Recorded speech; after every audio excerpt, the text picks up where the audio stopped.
Kali ini kita akan mempelajari mengenai masa reformasi. Pengertian reformasi yaitu suatu perubahan radikal untuk perbaikan dalam suatu masyarakat atau negara dalam semua bidang.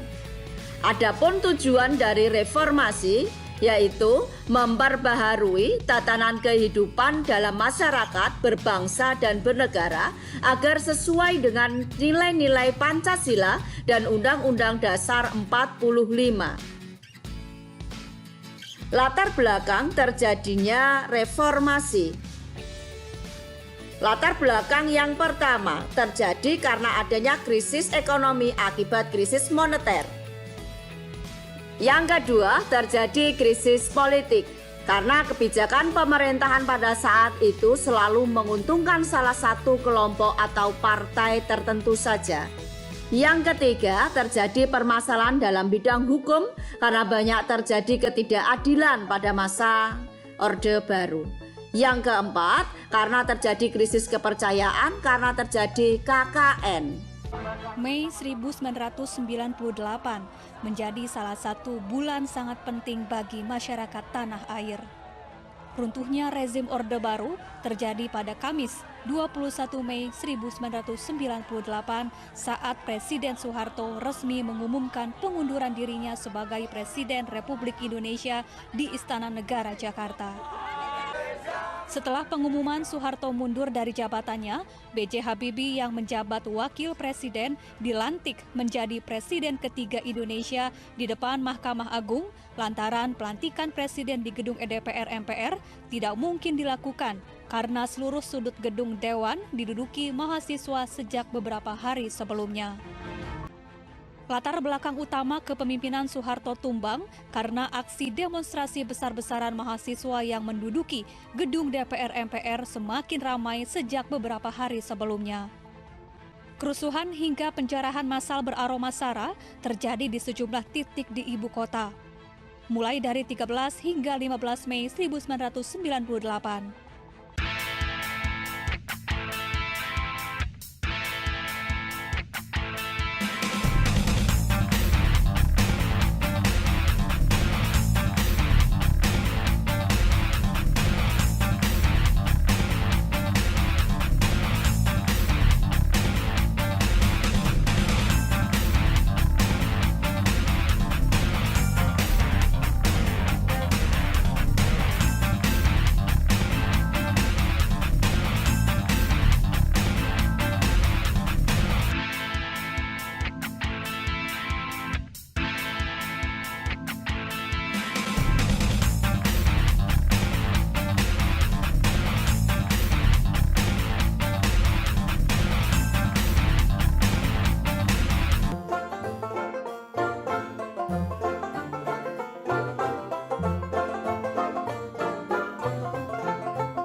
sobatku, kamu sudah tahu apa itu revolusi industri 4.0?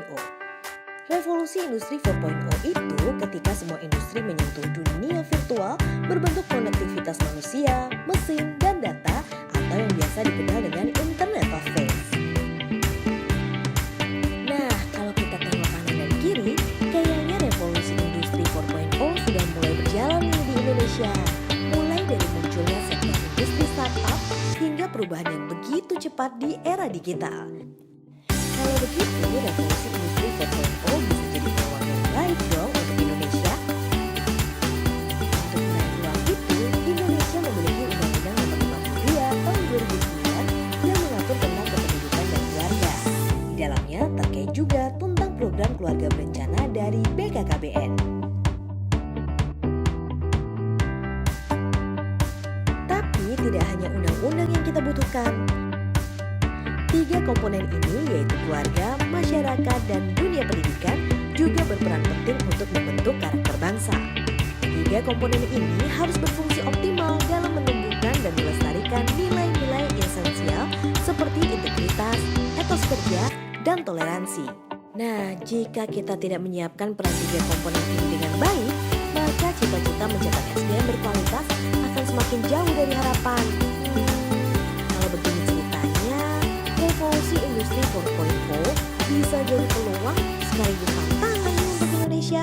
Banyak dampak positif dari revolusi industri 4.0 bagi kehidupan manusia, tapi nggak sedikit juga dampak negatifnya, terutama pada peran, fungsi, dan struktur keluarga bila tidak diantisipasi sejak awal.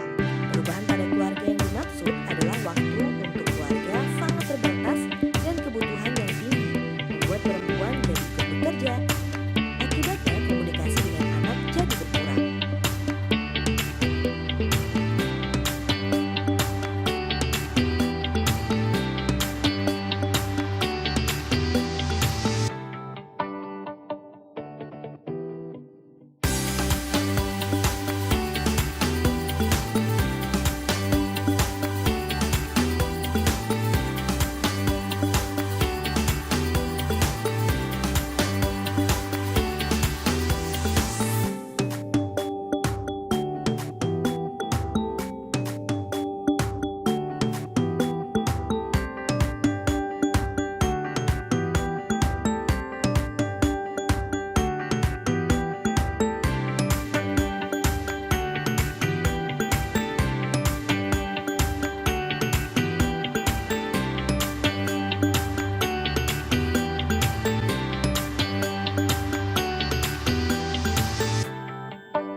Nah, revolusi pembangunan keluarga 4.0 bisa jadi solusinya. Ini adalah platform yang bergerak untuk mengarahkan semua pihak terkait untuk menghasilkan output dan outcome keluarga berkualitas yang terukur. Karena keluarga jadi perhatian utama, ayo siapkan perencanaan matang untuk keluarga tercinta.